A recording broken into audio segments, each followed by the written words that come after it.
saveur divine. Cette bonne nouvelle du royaume sera prêchée dans le monde entier pour servir de témoignage à toutes les nations.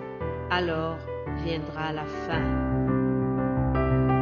Ce pain céleste vous est présenté par Immaculée Niraneza. Shalom, shalom, alléluia, alléluia. L'Esprit du Seigneur est dans cette émission Saveur divine. L'Esprit du Seigneur est là pour nous fortifier. Alléluia. Rendons grâce à Dieu qui nous donne ce nouveau jour. Père, je te remercie. Merci beaucoup pour ton cadeau merveilleux que tu nous as donné. Pour ton Fils que tu nous as donné, Seigneur. Lorsqu'il est reparti auprès de toi, il ne nous a pas laissés orphelins. Il nous a laissé le Saint-Esprit. Et c'est lui qui nous fortifie. C'est lui qui nous donne cette joie de vivre et d'écouter la parole de Dieu. Alléluia. Que ton nom soit loué, Père. Soit vraiment adoré. Soit honoré, honoré encore et encore. Au nom de Jésus-Christ, j'ai prié. Amen. Chers amis, je vous accueille donc chaleureusement dans cette émission. Encore une fois, que le Saint-Esprit vous fasse du bien en écoutant ce que nous allons partager dans quelques instants. Hier, je vous ai donné l'histoire du publicain et le pharisien, mais vraiment, je l'ai écorché, j'ai donné juste quelques versets, mais aujourd'hui, je voudrais commencer par ça pour bien lire cette histoire. Luc 18, verset 9. Le publicain et le pharisien. Il dit encore cette parabole en vue de certaines personnes se persuadant qu'elles étaient justes et ne faisant aucun cas des autres. Deux hommes montèrent au temple pour prier. L'un était pharisien et l'autre publicain. Le pharisien debout priait ainsi en lui-même. « Ô Dieu, je te rends grâce de ce que je ne suis pas comme le reste des hommes qui sont ravisseurs, injustes, adultères ou même comme ce publicain. Je jeûne 2 fois par semaine.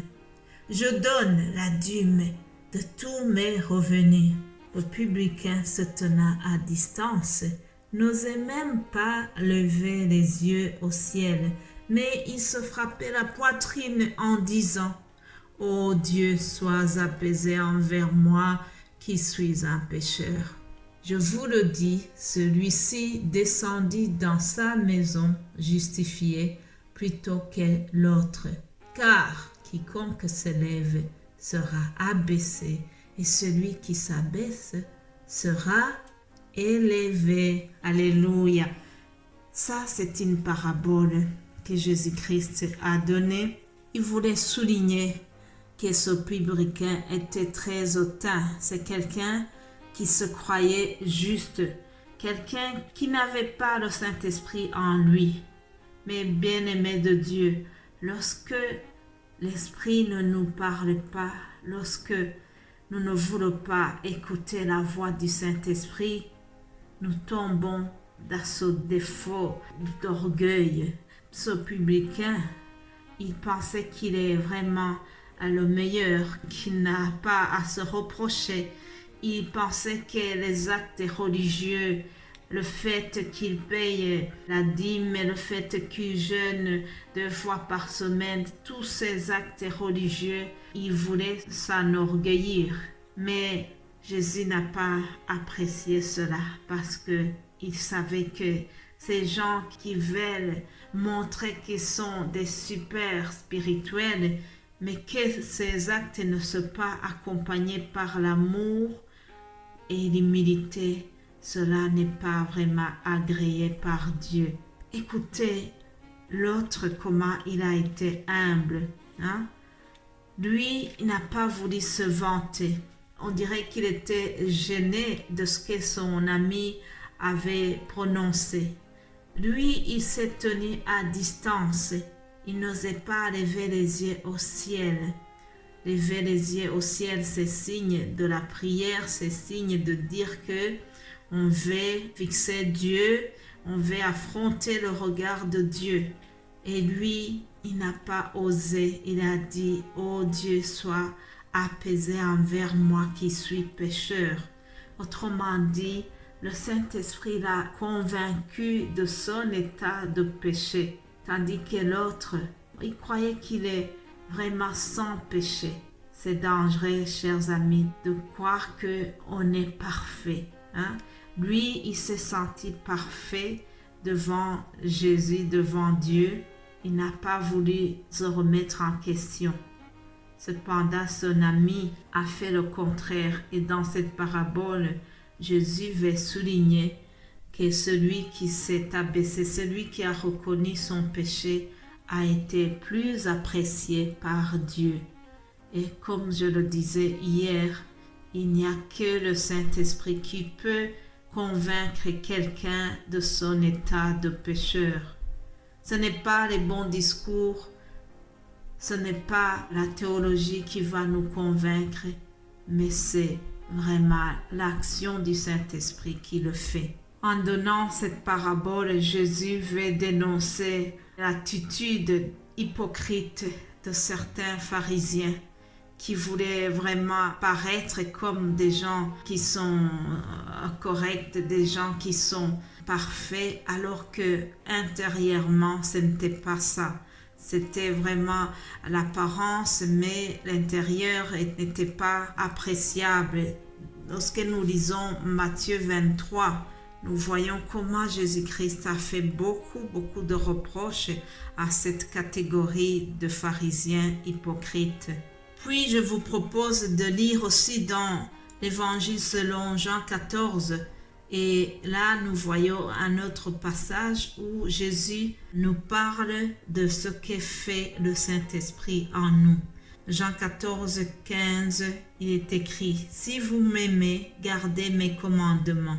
Et moi, je prierai le Père, et il vous donnera un autre consolateur, afin qu'il demeure éternellement avec vous. L'Esprit de vérité que le monde ne peut recevoir, parce qu'il ne le voit point et ne le connaît point.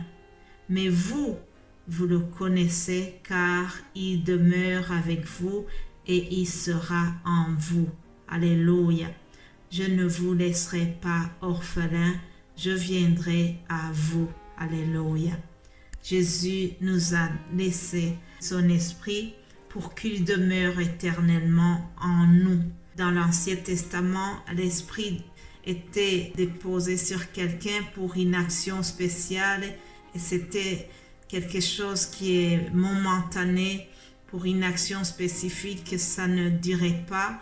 Et ici, l'Esprit de Dieu que Jésus a envoyé le jour de la Pentecôte, c'était vraiment toute une révolution puisque cet Esprit demeure éternellement en nous. Ce n'est pas qu'il est passager, ce n'est pas qu'il est envoyé spécifiquement pour une période donnée, mais cet esprit demeure en nous. Alléluia. Il est plus avantageux d'avoir quelque chose qui demeure que quelque chose qui est ponctuel, n'est-ce pas? Mais bien-aimés de Dieu, remercions encore une fois Jésus-Christ parce que il ne nous a pas laissés orphelins. Il nous a laissé l'Esprit Saint. Je vais terminer par le psaume 143 au verset 10. Il est écrit « Enseigne-moi à faire ta volonté, car tu es mon Dieu. Que ton bon esprit me conduise sur la voie droite. » Alléluia. Que ton bon esprit me conduise sur la voie droite. C'est sur cette prière que je termine le message d'aujourd'hui. Je prie que le bon esprit de notre Seigneur nous conduise sur la voie droite. Soyez bénis au nom de Jésus-Christ. À demain.